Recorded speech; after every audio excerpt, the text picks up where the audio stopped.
మా ప్రయోజనం రాష్ట్ర ప్రయోజనం కాదని మాకు అర్థమైనప్పుడు ఏ ప్రయోజనం కోసం ఇంకా మేము రాష్ట్రంలో ఉండాలి?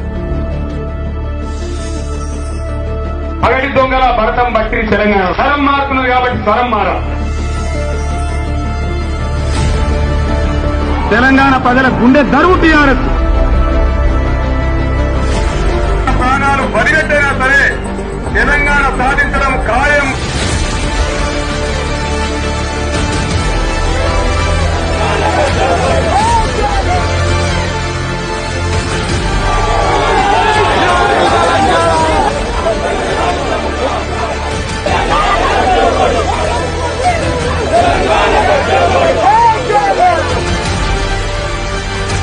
హైదరాబాద్ నుంచి ఢిల్లీ పోతున్నా తెలంగాణ రాష్ట్రంలోనే అడుగు పెడతా.